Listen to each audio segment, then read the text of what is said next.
Good evening.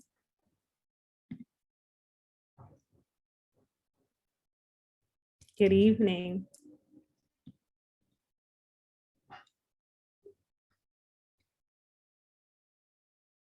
Good evening. We'll give you all just a few more minutes to join us. Good evening, everyone.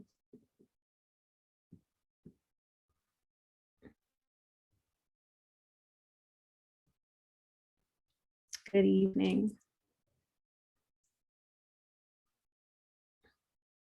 All right, we'll do about one more minute to have folks to join, and then we'll go ahead and start. Good evening. How are you all doing this evening? Good evening.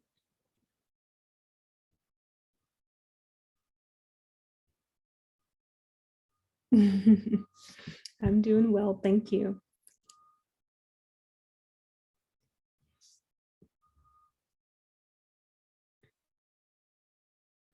Okay.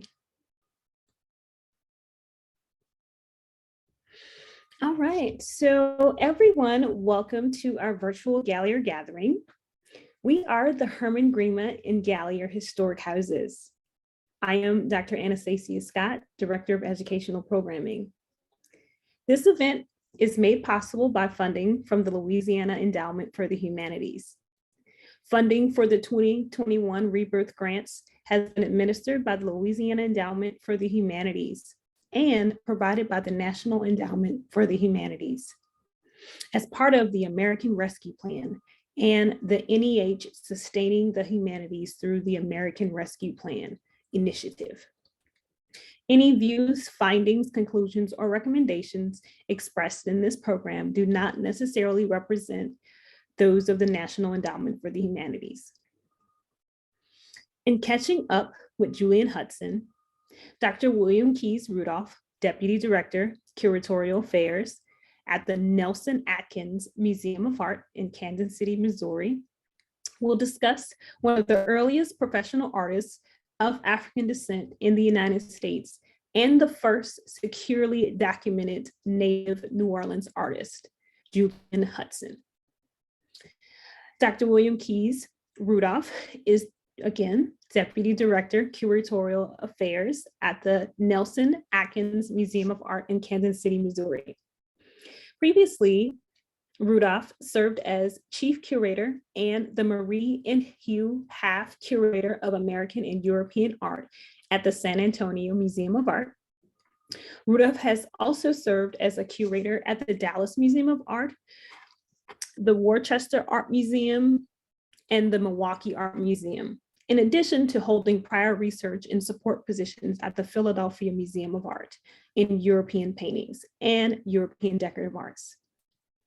Rudolph was educated at the University of Nebraska-Lincoln and the Courtauld Institute of Art, the University of Virginia, and earned his PhD at the Bryn Mawr College. He has also received decorative arts training through Addingham Summer School for Country Houses and Collections and Royal Collection Studies. In addition, in 2017, Rudolph was a fellow of the Center for Curatorial Leadership, an intensive training program for art museum curators to develop leadership skills. For those of you that are just joining us for the first time, I'd just like to tell you a little bit about our mission.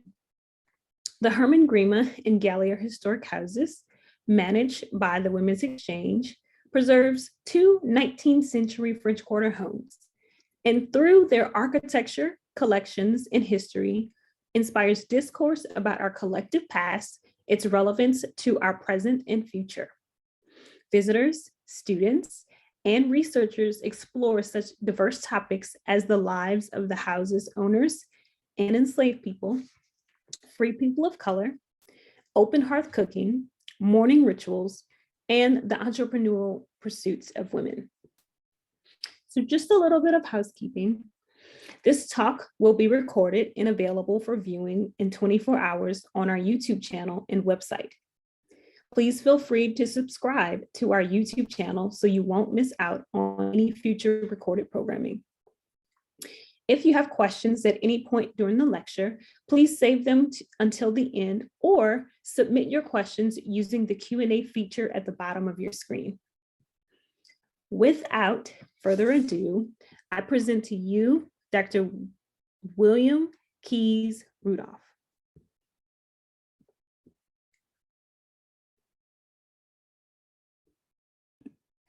Thank you, Anastasia. Good evening, everyone.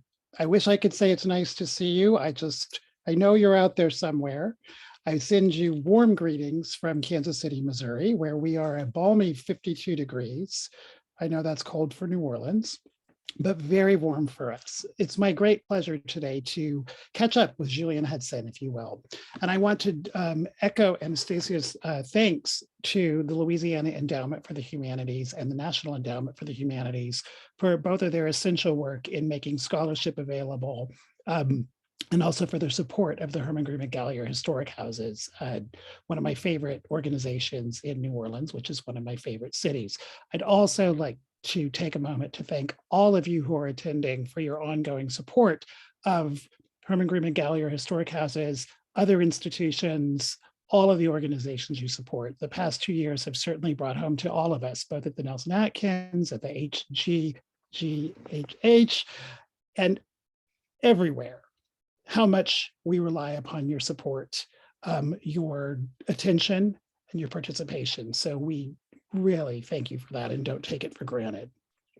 So what I'm talking about tonight is to revisit a project that now ended 10 years ago this spring, which was an exhibition called In Search of Julien Hudson, Free Artist of Color in Pre-Civil War New Orleans. This was a joint project that was co-organized between the Historic New Orleans Collection, which is an organization I'm sure many of you have enjoyed patronizing, and the Worcester Art Museum, where at the time I served as curator of American art. And it was a 3-venue exhibition that opened in New Orleans and then traveled to Charleston, South Carolina, closing finally in central Massachusetts, that explored the career of the gentleman who made this enigmatic and show-stopping portrait that you see here on the screen in front of you, Julien Hudson. And this really was a labor of love, I think, for the curatorial team and myself. And I want to call out my extraordinary colleagues at that point, Dr. Patricia Brady and Dr. Aaron Greenwald, who really made the exhibition and the catalog so much fun to do as we tried to go in search of Julien Hudson and tried to unravel what we knew about him, what we could discover about him, and what we could speculate about him, and share this really important body of work with audiences in 3 locations, 2 of which I want to just say were the 2 of the largest places for free people of color before the Civil War. That would be New Orleans and Charleston. Baltimore was the 3rd. We did not have a Baltimore venue, but theoretically people from Baltimore could have come to Worcester fairly easily. I'm showing you a slide of Julien's known works. At the time, we only knew of 5. Now there are 7, and I will get to that later. And you can see this little gallery of faces showing Julien's output. It's a truncated output. He only worked for about 13 years, and his career and his life is shrouded in mystery for a number of reasons, some of which we tried to answer, some of which we might not ever be able to answer, and some of which I hope that in the future we'll be able to answer. What we did in the exhibition was we took Julien's oeuvre, his extant output, and we surrounded it by examples of works from his teachers and his contemporaries, both white and of color, because one of the things that we just need to all agree upon, which I know you all know, but I want to remind you of this extraordinary fact, which is that New Orleans was the center of an extraordinarily vibrant community of free artists of color, working in painting and sculpture and architecture and tomb carving and cabinet making. And this community was absolutely intertwined with and essential to the creativity of the entire city and furthermore the region. And so what we did was we embedded Julien's works within this story. I'm showing you 2 installation views from the presentation when it was at the Worcester Art Museum. where we put it into 3 chambers. On the left, you see, again, some of Julien's contemporaries. And then on the right, you see a gallery where we concentrated the known works, and then we went beyond there to show examples of other artists of color and other representations of sitters of color, particularly at the turnover from the pre-Civil War period to the Civil War and Reconstruction. So what's Julien's story? I'm showing you the family tree taken from the catalog. He was part of a family of free people of color. His mother was born into freedom. His grandmother had been a slave and then had been manumitted.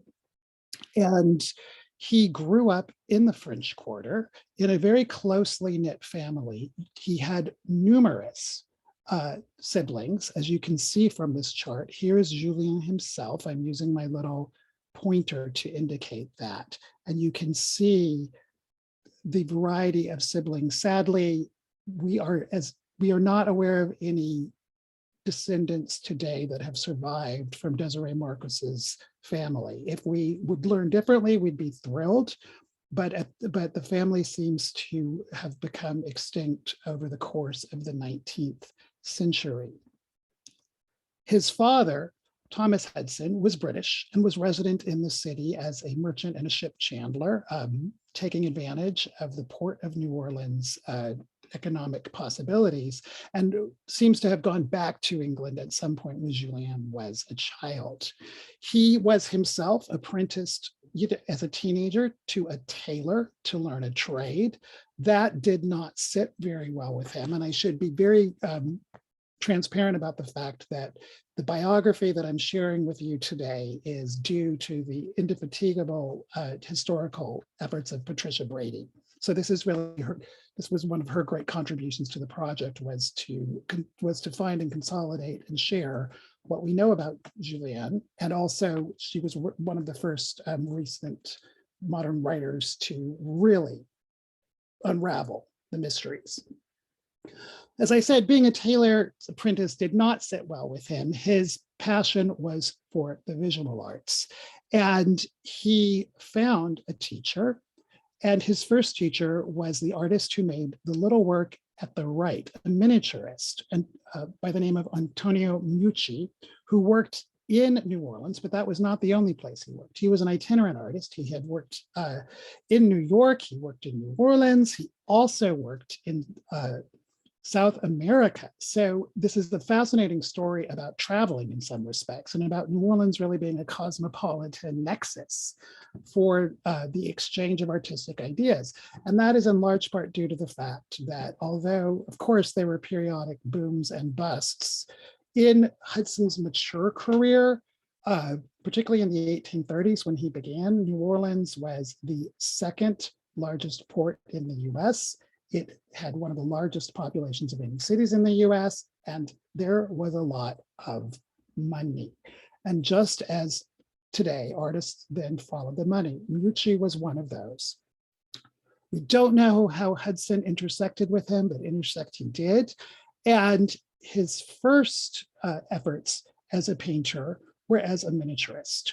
I show you a work on the left, a later work from probably between 1837 and 1839 that's been attributed to Hudson based upon the physiognomy of the sitter, which looks very much like some other works that have either been attributed to him or the signed portrait of a man in the State Museum. I am less, 10 years later, I'm less confident today, honestly, that this is by Hudson. I'll get to this a little bit later, but this certainly shows the kind of work that Hudson would have learned from Mucci. And you see, as I said, the Mucci on the right, the very wonderful little girl with a rattle from a private collection that we had in the show. Both of these pictures, by the way, were in the exhibition. And I think one of the pleasures of the project was, if you wanted to geek out a little bit, you could look at the works and look at the signed and documented works. You could look at the maybes, and you could sort of play a little game of connoisseurship with yourself and say, maybe, yes, no, definitely not. And, that's really, I think, one of the fun things that, that the museum experience in person can do, is it can put you in front of works and really help, and help stimulate your eye and and help you go off on visual adventures of your own choosing. Sometime after about 1829, Hudson went to Paris. We know he was back by 1831 because this newspaper advertisement where he advertises himself in English and French as a miniature painter states that he has just come back from Paris. And we do have records of his transport. What we don't know for either of the two trips that we know he made to Paris, we don't know where he lived because he doesn't show up in tax records. We don't know where he studied because he doesn't show up in the Institut de France's student records, but we know he was there.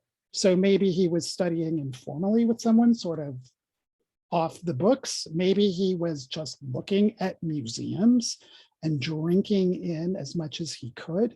We just don't know. But certainly there was, as you know, a tradition of young men of color who went to France, sometimes with the support of their families. And in Hudson's case, we know that he likely used money that had been left as a legacy from his grandmother who owned property to study abroad, where there were fewer restrictions on their movement and fewer impediments upon the acquisition of knowledge. So Hudson studies with Mucci, he goes to Paris, he comes back with a very contemporary gloss on him, and he advertises himself as a miniature painter who will, and I quite love this, he will, all orders will be thankfully received and punctually attended to, because nothing says professionalism like actually delivering and getting the work done. I refer you sometime, if you ever want to hear about artists who never seem to get anything done and their clients would love them but complain about them, think about Gilbert Stuart and John Singleton Copley a generation before. Now, both of them notorious for being very slow to finish what they started. Hudson, from the beginning, says, no, I'll get it done. Over the next few years, going by the works that we have extant, he also intersected with one of the new cohort of artists from Europe who were coming into New Orleans to take advantage of the market. In this case, Francois Fluschbein, who had been christened Franz Fluschbein, a Bavarian artist who had studied in Paris with the painter Girodet, and who had followed the painter Jean-Joseph Vaudechamp to New Orleans to work and to be patronized by the planter class. This is a charming little portrait of Fluschbein's wife, who came with him. We acquired this when I was a curator at the Dallas Museum of Art. And on the right, you see in this picture where Hudson has made a jump from the miniature, about 3.5 inches tall, to the easel, so just over 2 feet tall. This little girl today at the Ziegler Museum, you can see that he very closely emulates Fluschbein's way of constructing a picture, from the pose itself of the sitter to this really low horizon line in the background and the atmospheric perspective. And this is something that, I think there are two explanations for this. One is that, artists look at other artists and they get input from other artists on how to solve the problems of representing the 3D world in 2D. So that is one thing. And the other, I would say that if you are an ambitious young native born artist like Hudson is, and you see this very professional, proficient group of artists coming in from Paris, where you incidentally have been, you might also want to sort of make your works emulate them a little bit in terms of a very canny recognition of what's going to please the market. These are all very good things, and one has to applaud Julien for adopting these strategies.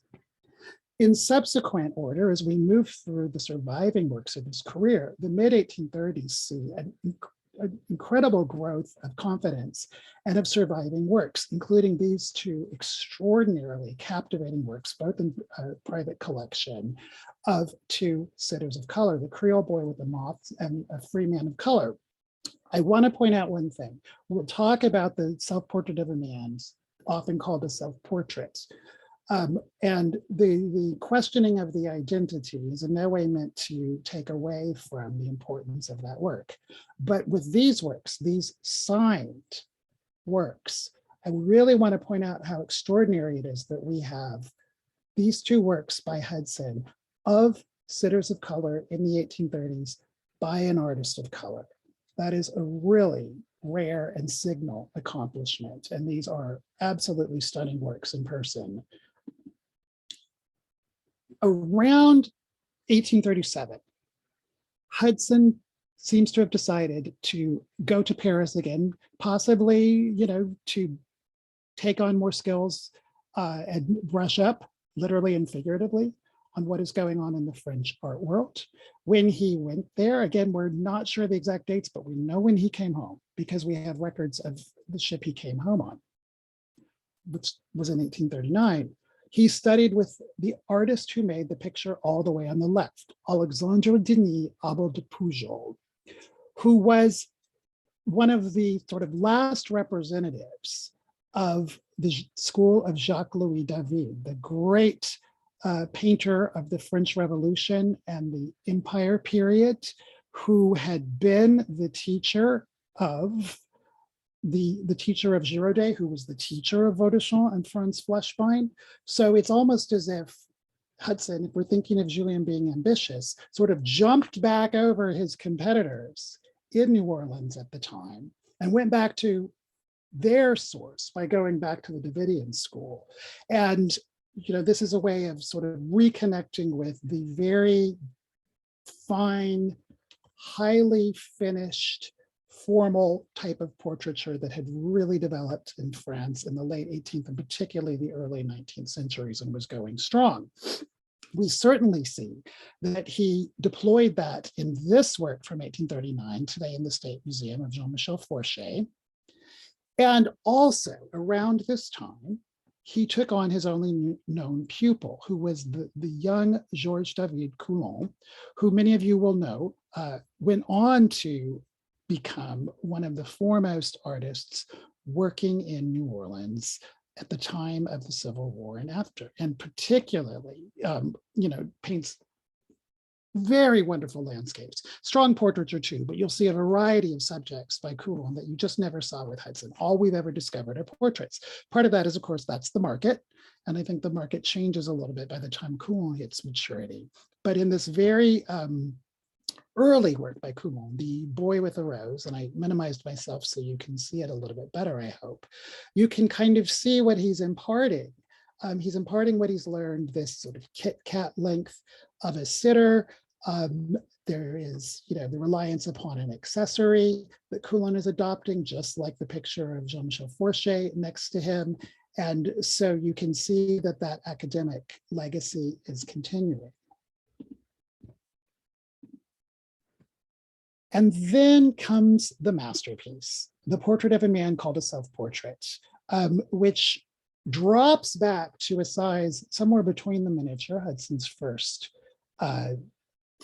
comfort level, and the easel and the Kit Kat size easel painting. And it is small but mighty. It is a marvelous picture of an enigmatic young man looking at us with very distinctive features. It's that long nose, the Cupid's bow mouth, those very distinctive features bear a great resemblance to the woman who is the sitter of the miniature I showed you earlier from around the same time.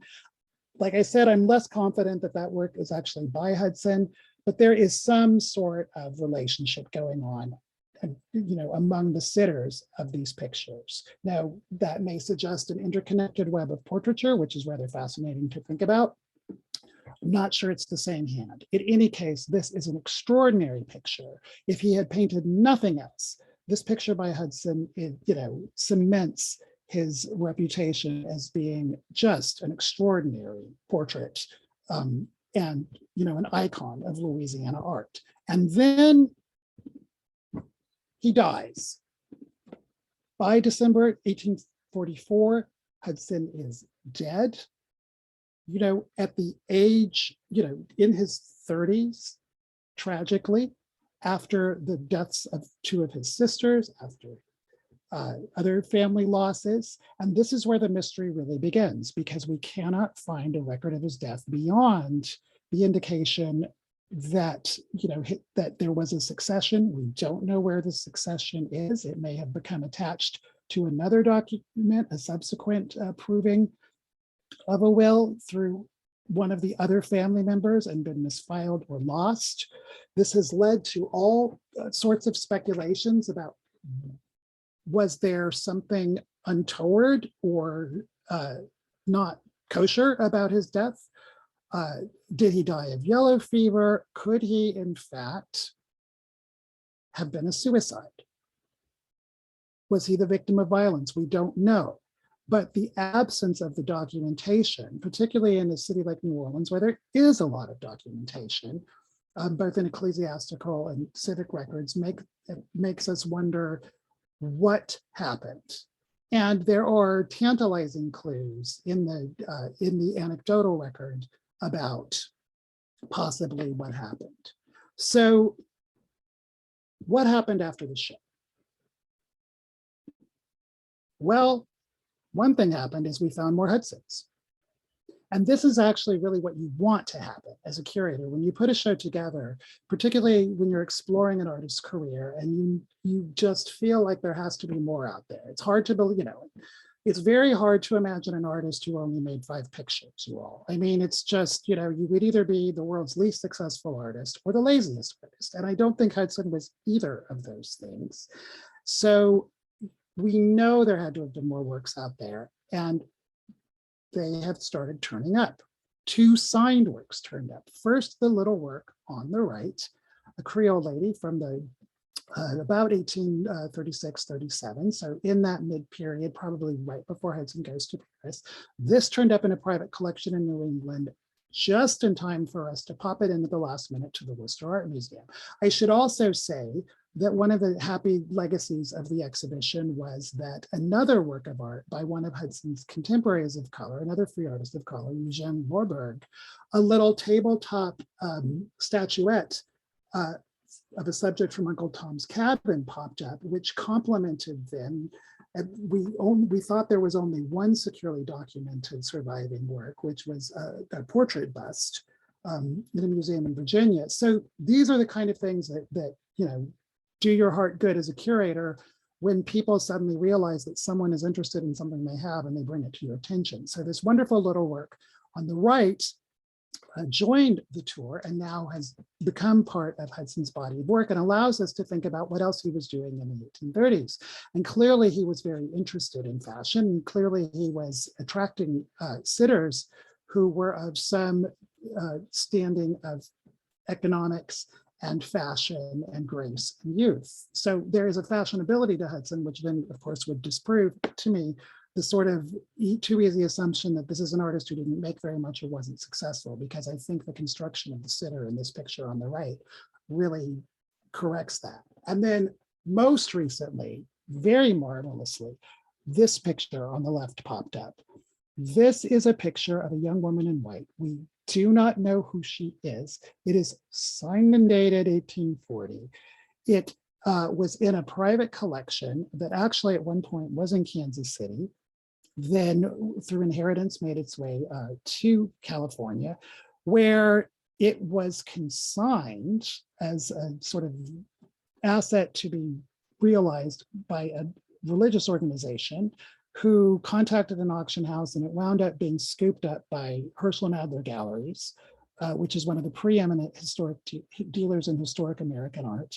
And they sold it to Harvard, to the Harvard Art Museums, especially the Fogg Art Museum, where you can see it today. It is absolutely extraordinary. It's a game changer because it is actually now the latest work of art we know by Hudson. It takes us beyond Jean-Michel Forchet. It takes us beyond the portrait of a man thought to be a self-portrait. And it shows us something. I am going to say I was wrong. When I first was writing about the portrait of Forchet in particular, I was sort of thinking about the proportions of it. And I'm going to go back to the slide really quickly. And I was looking at this and I was sort of thinking, this is, there's something a little odd about the foreshortening. It works and it doesn't work. And I speculated in the catalog.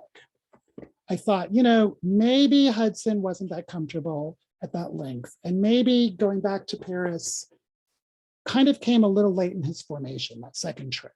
Maybe, that dog had learned his tricks, so to speak. But this picture from 1840 says, William, you were an idiot, which is good. It's good to be proven an idiot, right? Because, you always want to know more about an artist, and you should always, be alert to changing your mind. And this picture on the left is an extraordinary work that shows a very, very confident artist. Look at the way she commands her space. There is no awkwardness there. The landscape is mesmerizing, very much like the landscape in the Portrait of a Man, that's often called a self-portrait. And I also want to say that the level of confidence with which she is reproducing her dress, particularly the sleeves, the way that you can see through the semi-translucent fabric, the lace of the glove, and the delicacy of the flower that she's holding. This is marvelous. Now, some of this has to do with the fact that the picture basically was left alone and really had what we like to call in the museum world benign neglect. So it has more of the surface and less of intervention by conservators over the years, who sometimes in the past, even though they had the best of intentions, they sometimes had overly ambitious methods. So, there's not always, sometimes, we're working with images that have survived with differing degrees of condition. And just look at the picture on the right. You can see in this not terribly great picture that the canvas has had a little bit of a hard life, that there are areas where there's cupping on the surface, where there maybe has been some emphatic cleaning, and then perhaps a restorer at one point wanted to correct a little bit, and so maybe a little overpaint. So you've got to take that into consideration. But the Harvard picture really, I think, like the State Museum's Little Portrait of a Man, are the things that really make you go, wow, okay, this is an artist who knew what he was doing. So tangibly, what happened in the last 10 years is that we have nearly doubled his known oeuvre, and we have a picture that shows us what he was doing. The last moment we know that he made art, and that it was really terrific, really confident, and that this is somebody who, had he lived, I think, would have gone on creating extraordinary pictures. Now, there are other things that have happened since the exhibition, sort of in the field as a whole. We always thought Hudson was the second earliest documented artist of African descent or heritage in the United States, which is a very important position to be.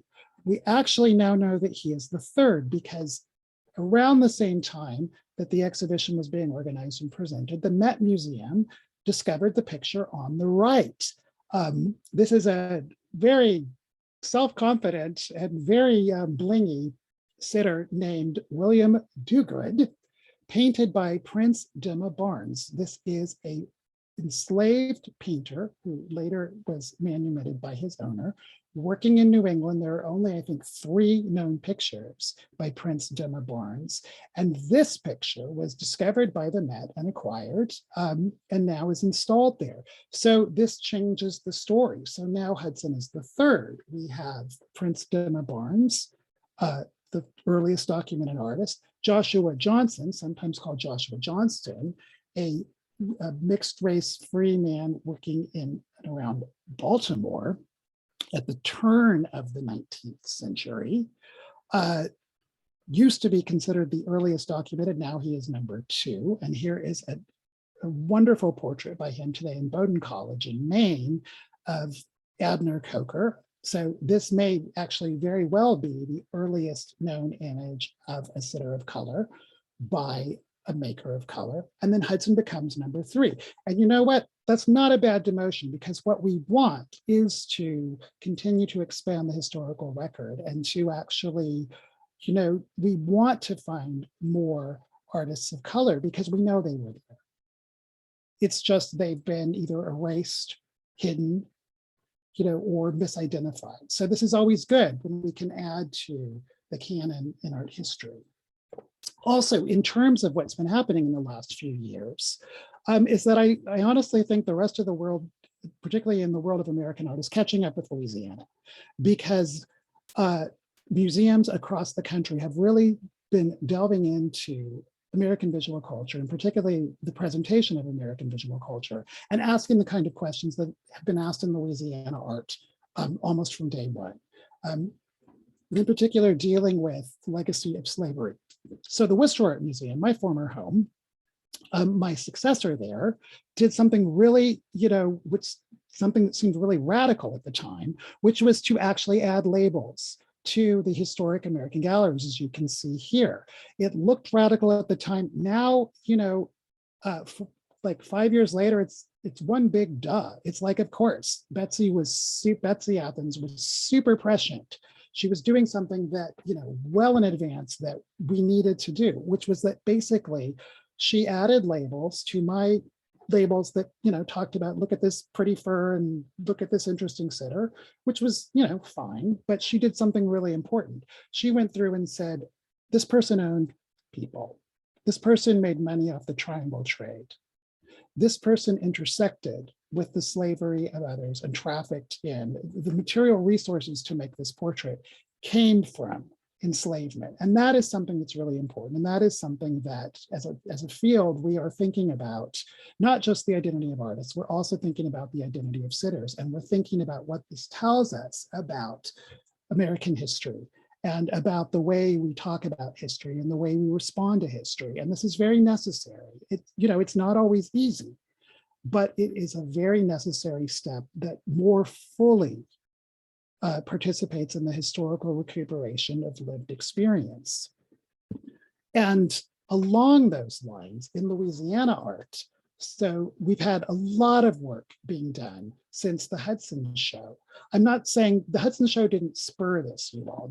We're not taking credit for this. I'm just saying in a retrospective glance, which is what I'm doing tonight, it's really exciting to see what sort of has been happening, because I would say we're in an extraordinarily creative moment, both in historic American art and particularly in the presentation of Louisiana art and culture.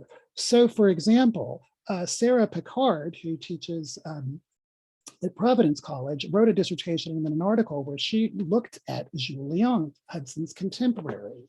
I show you one of his most iconic works, a rare portrait, a pastel, now acquired triumphantly by the Historic New Orleans Collection when it entered the market last year, of Asher Moses Nathan and his son, which is a fascinating story about the interfamilial dynamics of mixed race relationships in antebellum Louisiana. One of the things that Sarah did in her dissertation, and then later in articles such as this one from 2017, was she looked actually at the archive, and she went through and she questioned actually whether Lyon was in fact of color. And the jury is still out about that. And I think that questioning is an important question, because it is actually applying very serious archival research to look at objects in history and to say, as we tried to do with Hudson, what's true, what's definitively true, what is definitively not true, what may be likely, what might not be.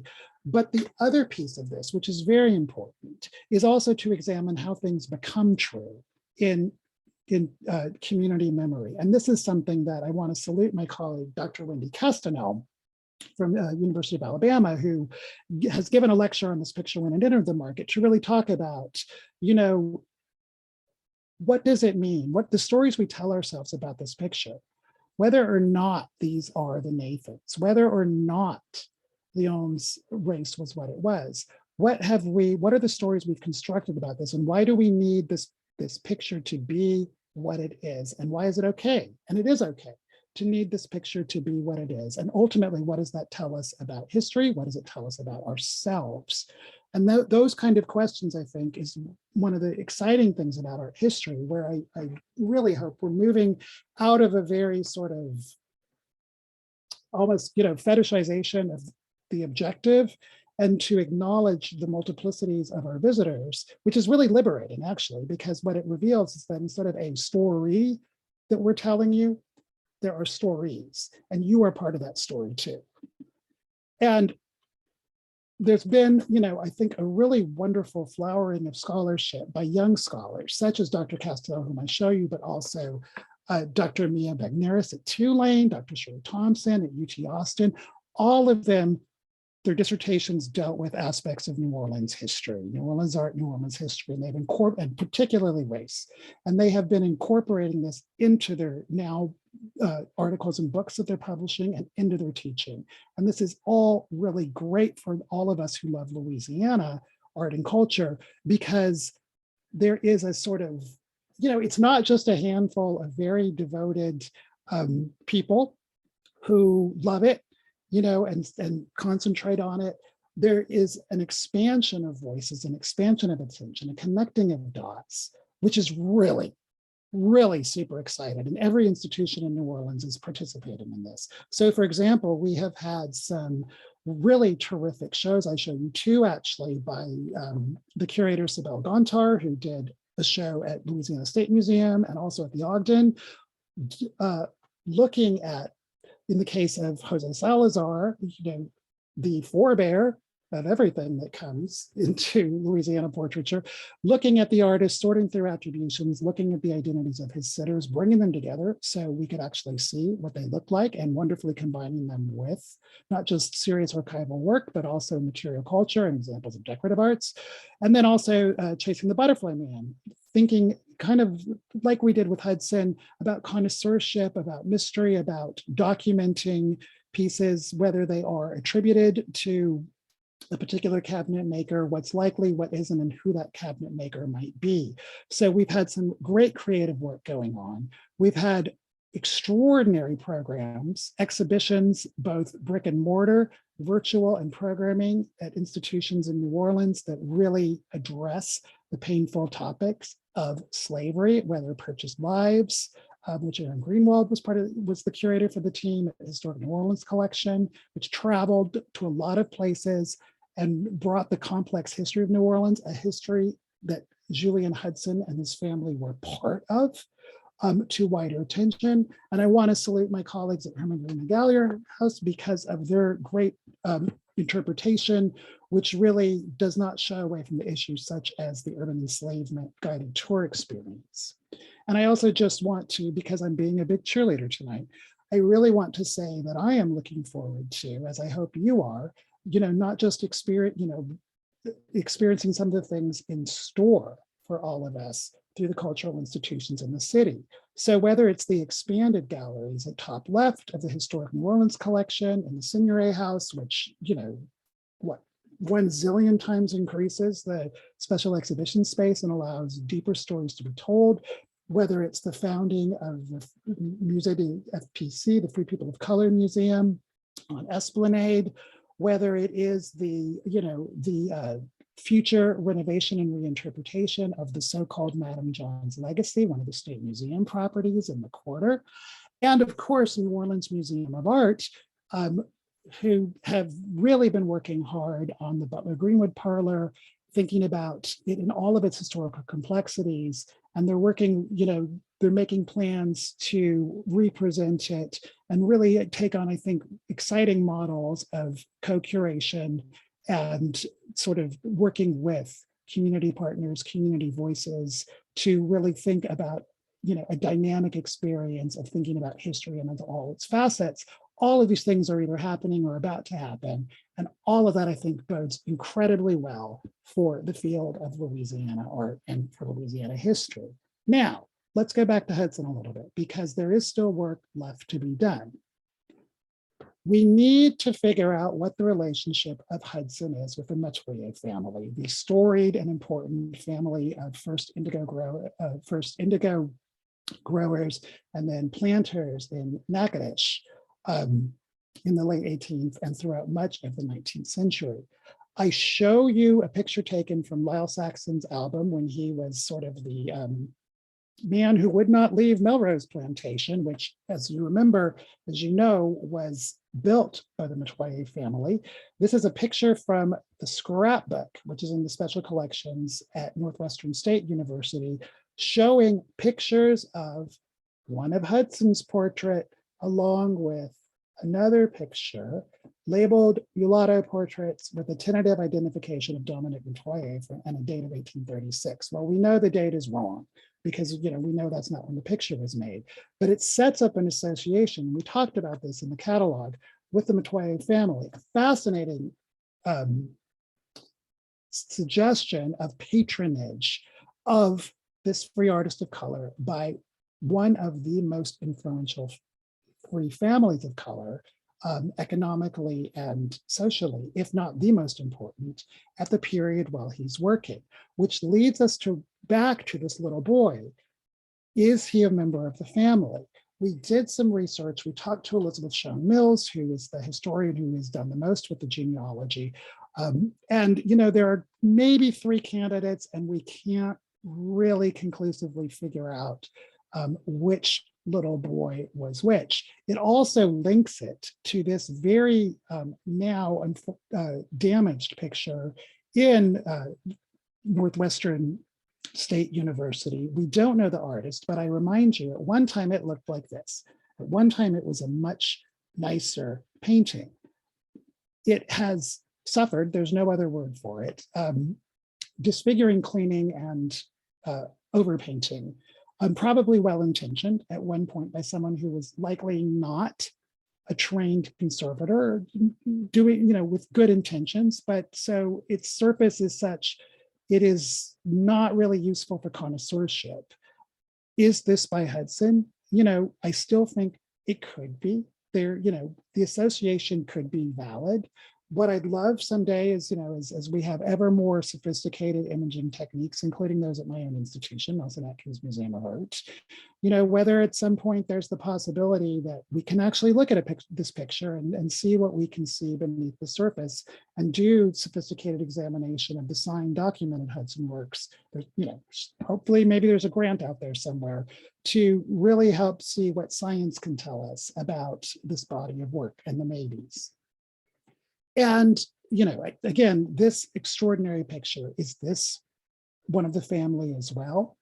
And it brings us to really thinking about trying to fill in the gaps of what we know about Hudson's work. We don't know the names of all of his sitters, but one, the Fortier portrait. But there are things that we really can deduce about them. And this, for example, is where costume historians can help us by really actually going through and examining what the clothing and the hair tells us about the sitters.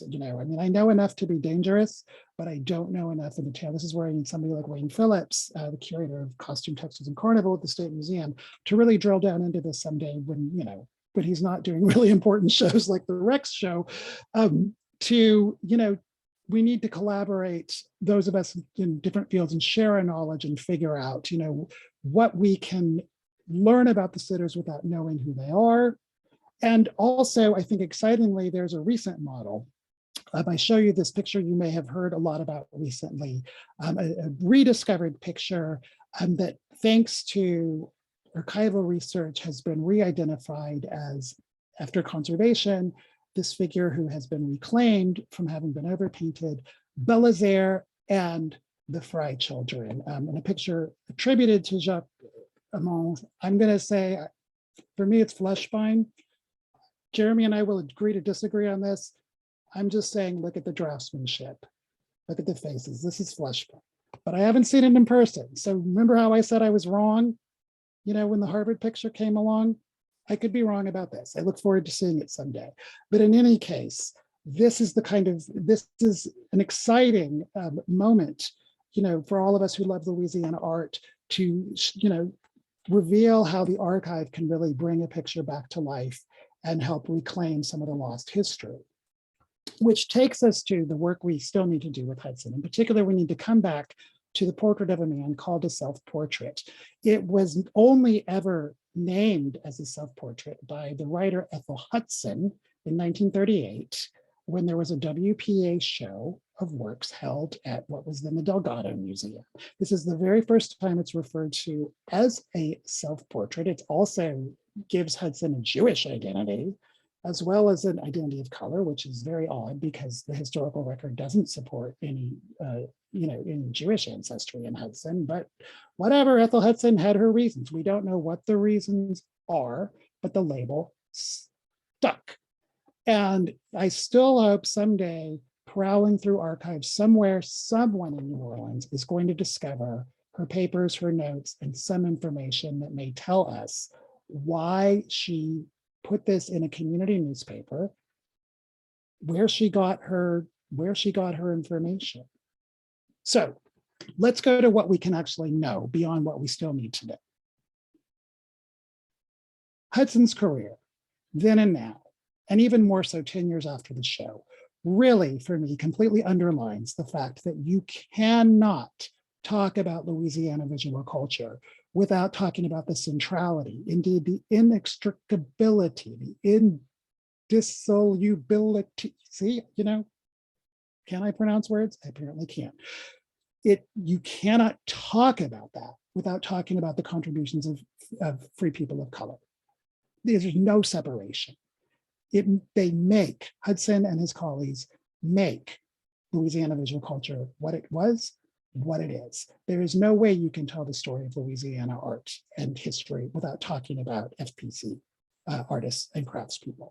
It also reminds us that the issues we're talking about today in the field, painful issues of systemic racism and systems of oppression, have been baked into our history and art history. I'm going to say less so in New Orleans, because I think there's been a consciousness always of the nuanced stories of race and a willingness to deal with this. But I think in this case, Louisiana has been in advance of the rest of American art history.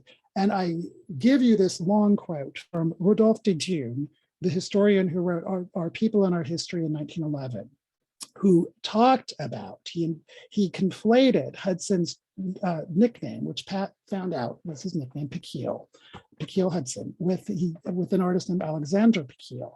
And he talked about, you can read the quote, he talked about how the artist made magnificent pictures, but he left no legacy. He was disillusioned. He destroyed the works. He preferred to die in misery and anonymity.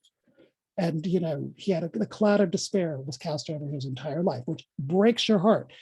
It sort of speaks to that story about what does a community remember and what becomes truth. And it gets back to some of our questions about Hudson's death and the reasons for his death.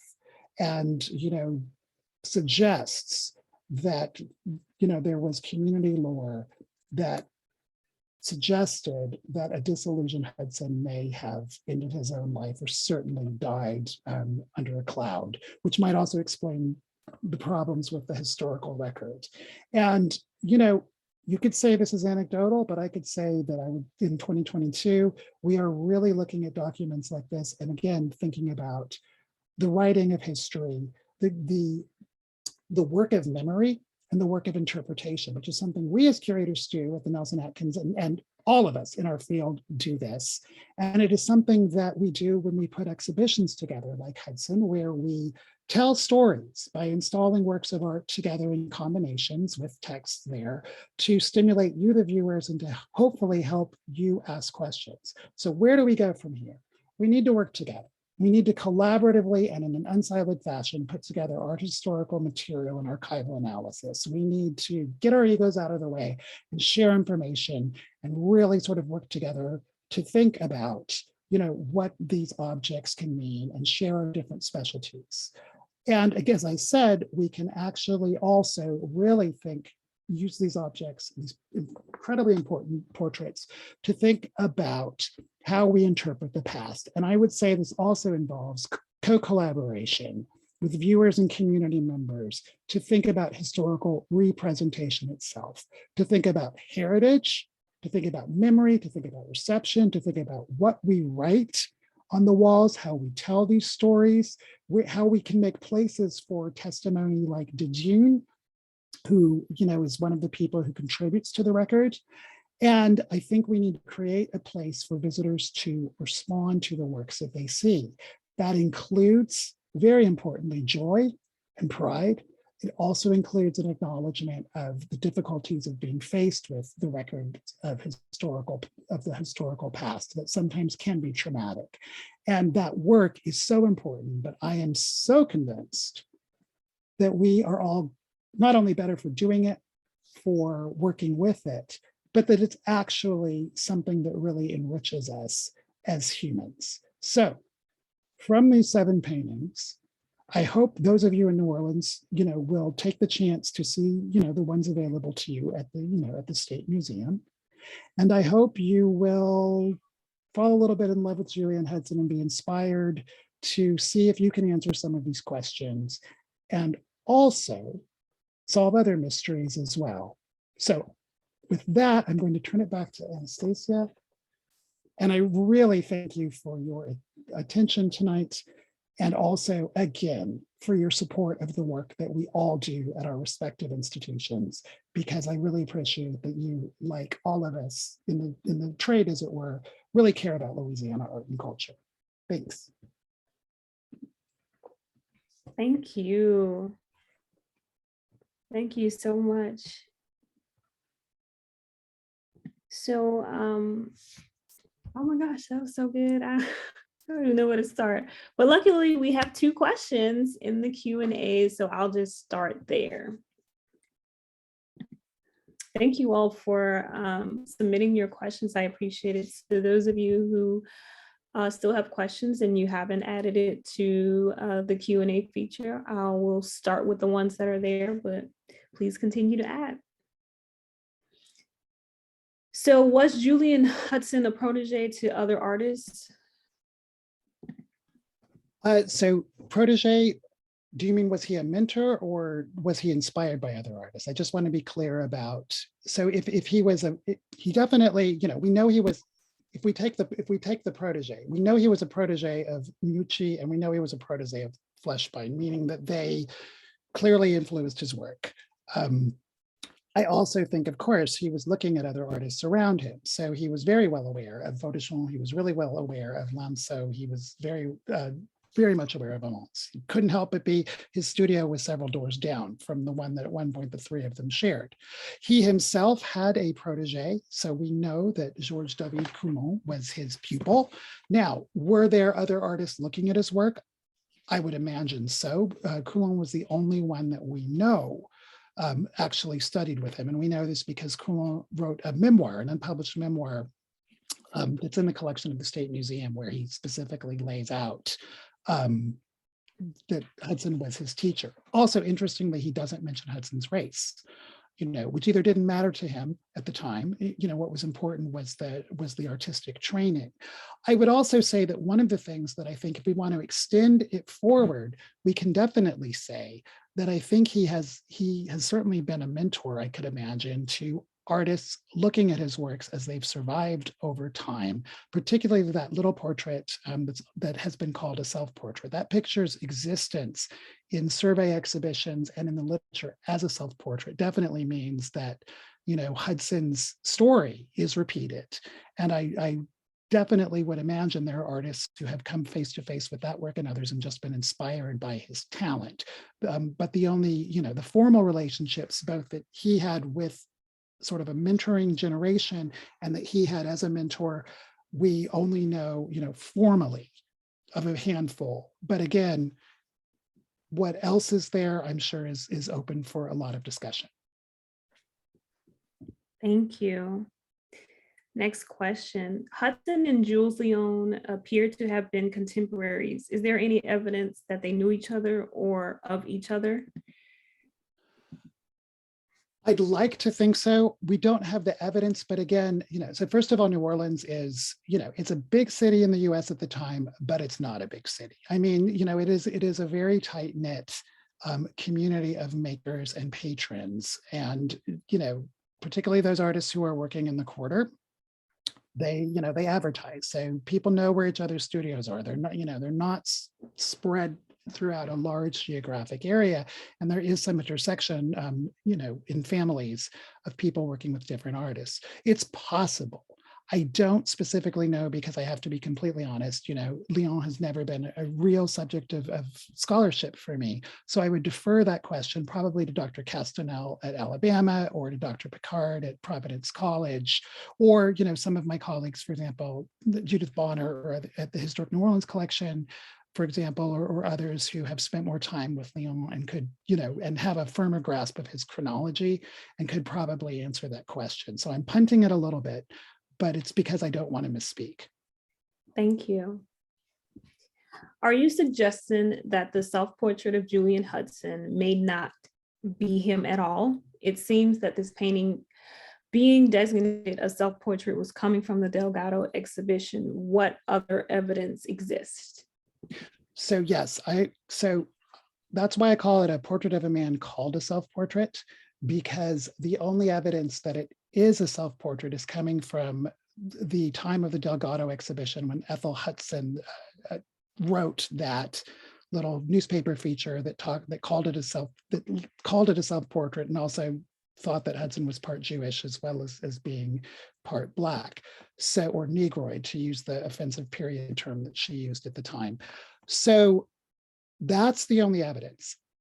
And that evidence got picked up over and over and over again in subsequent compilations of the histories of African American and Black art that were being published in the 30s, 40s, 50s, 60s, 70s. It was included in exhibitions as such. And so it sort of becomes that. But when it was acquired by the State Museum, it was only listed as portrait of a man, and there's no documentation of who the sitter is. It like, sadly, like some of the other pictures by Hudson, have lost the identities of its sitter.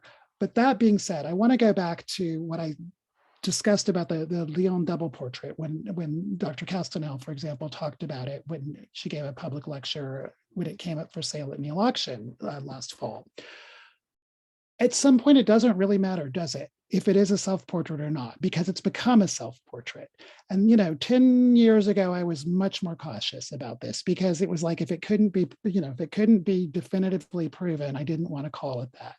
But what's more interesting to me as I get older as a curator is, again, to think about interpretation and to think about the stories that become stories and the truths, the stories that become collective truth and collective memory, because that picture has existed as a self-portrait longer than it's been known. Now, its entire public existence has been as a self-portrait. So I can, we could, and we did, we kind of gently poked the balloon and said, it's probably not a self-portrait, but it is by Hudson. It's signed. He made it. We can think about, although I'm going to say reading race in portraits is notoriously difficult and subjective, but, we could, I think it's entirely plausible it is a sitter of color, but it is made by him. It's signed, it's artifact, it's documented. And what's fascinating to me is that it's become a self-portrait. It is Julien's self in the sense that he made it, but it's also kind of his most tangible legacy in the world. It's his best known picture. So in a weird sort of way, it has become itself. I know I sound like I'm in graduate school, and that's getting a little Russian nesting doll on you. And I could, but to me, it's kind of, I can kind of geek out on the fact that if it wasn't a self-portrait then, it is one now, and I'm kind of okay with it being that. Thank you. I don't know if that answers the question, but it was just to geek out a little bit, so I appreciate it. No worries. Thank you. Do you think his pictures in private collections are possibly distant family members? Not in the case of the picture of the free man of color and the little boy with the moth. Those are owned by the same collector who bought them from a dealer who found them at auction at 2 different times. So in that case, no.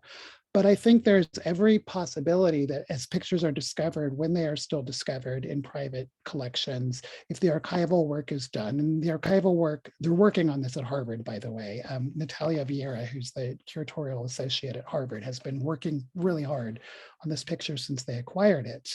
So, I would, again, she should be the one to talk about what's happening. But, it's very possible that there could be family associations that are still there. I think what this means, again, in a collaborative thing, is that art historians need to work with archivists, historians, and others. We need to share information and realize that each of us sort of goes like this, and we do so much, and then, but if we broaden that and collaborate, there's a lot that we can learn. Thank you. About how long was he able to study in Paris? Do we know about fellow students, colleagues who studied with his teacher at the same time? Okay, so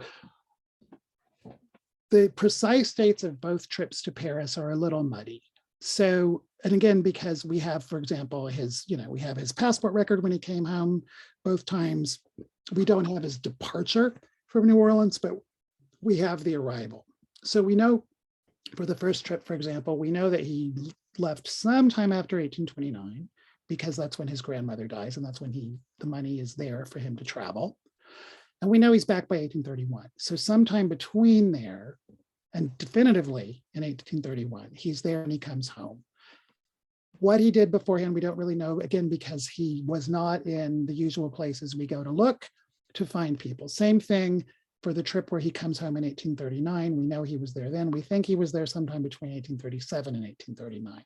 Now, some of this is due to the fact that during the Franco-Prussian War, which is what, 1870 to 1872 or 1873, I used to know the exact dates, when the Prussians invade Paris, they burn the Hotel de Ville, which is the great structure today that is, where there's a wonderful BHV, a wonderful store next to it, but it's the great city hall of Paris, and they burn it, and a lot of records are destroyed. So we've been playing catch up ever since with all sorts of people, French and international. It's why when I did my dissertation on Vaudéchamps, there were certain things you could never pin down, because I knew when some of his kids were born, but not when they died, because the records were destroyed and they were reconstructed at different times from a variety of sources. So it's kind of like Hudson's his own death records in New Orleans. They've either been misplaced, they don't exist, or they were filed with something else. So there's stuff in the historical record that until we find it, we don't definitively know. But I will say that he would have been part of a community of not just ambitious French artists who were studying with people like Abel de Pujol, but he also would have been with the ambitious of not just Louisiana, but also of other European countries. So Francois Fluschbein, with whom he intersected and who was one of his mentors in New Orleans, as I mentioned, was German, but went to Paris to study in the generation before, because Paris was where it was at, so to speak. It was the epicenter at that time of the art world. So we can sort of reconstruct what someone's experience would have been like as an art student in Paris. The definitive details of that are not there in the record, but certainly he would have been in the life class. He would have been learning how to draw. He would have been drawing from the nude model, and he would have had a variety of exercises. And he also would have probably been looking as much as possible at the newly established Louvre and other collections, because again, artists learn from other artists.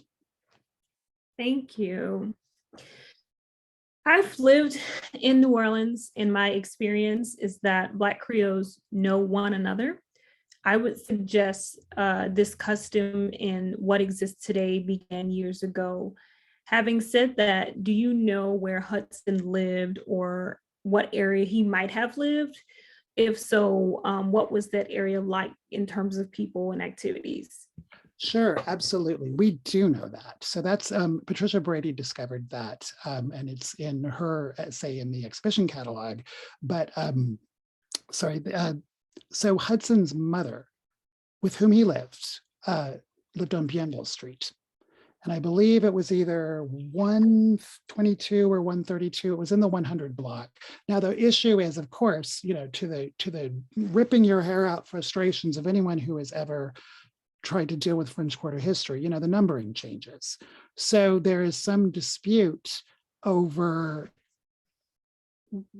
what number actually referred to what number today. And, smarter people than I am have never been able to figure that out. There's still disagreement about that. But yes, he was on Bienville Street in what at the time was in the 100 block. Now, what that matches up to today, someone else needs to answer that or dispute that, but we know that's where he lived, and that his grandmother actually owned not just her house, but a variety of rental property, that's what his mother inherited, and that's where he lived, and that's where he set up his first studio. Okay, thank you. Someone from the Historic New Orleans collection acknowledged that there is collaboration amongst the Museum of Free People of Color, the Museum of the Southern Jews Experience, and the New Orleans African American Museum around presentation of Jules Leon pastel. Fabulous. because they're Hey, interested in some of those same questions. So thank you for that is, that. sorry, I interrupted. I just got so excited Oh, hearing. that was it. That's all I wanted to share from someone. Can't wait. Can't wait. HNOC and colleagues cannot wait to see that collaboration unfold, because I think we'll all learn so much from that. So Sure. I had a few questions, but I only have a few questions because there are no more questions. We've asked all of you all's questions, so feel free to add them. I just have about one or two questions, and then if there aren't any more questions, we can end for the evening. So the Q&A feature is still open if anyone has any additional questions. In the meantime, you mentioned that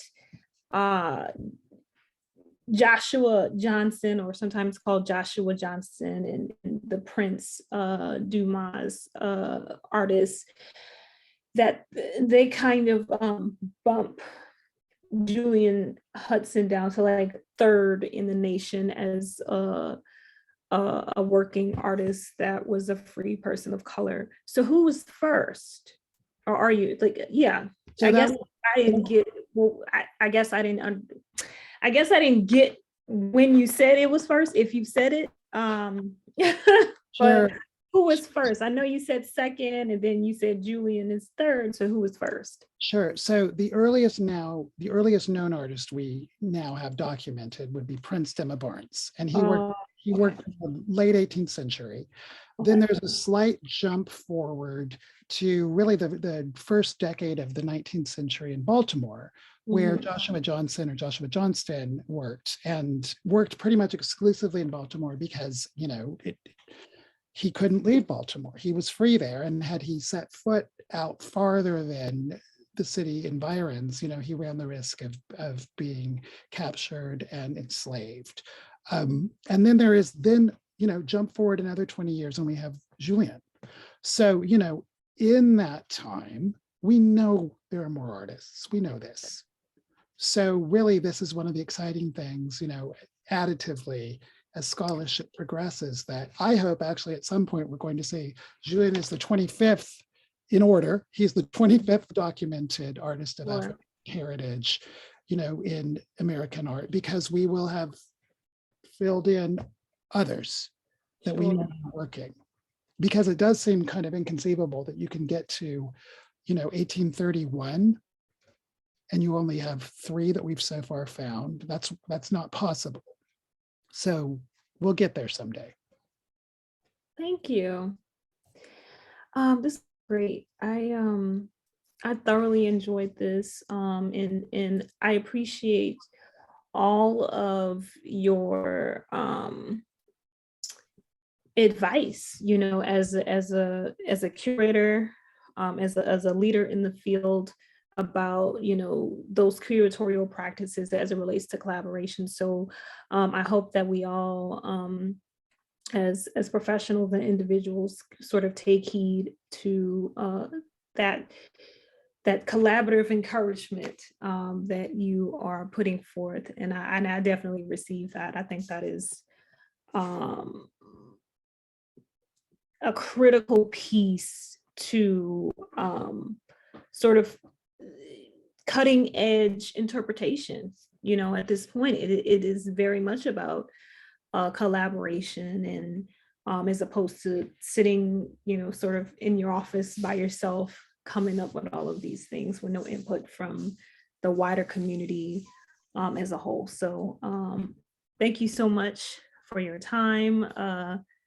Thank you for illuminating what has been done since your very important exhibition about 10 years ago. So without further ado, I don't see any additional questions. I will bid everyone good night. Thank you, everybody. Take care and keep up the good work, everybody, in what you do. Thanks for your support of this series and for Louisiana art. Thanks so much. Take care. Have a good night.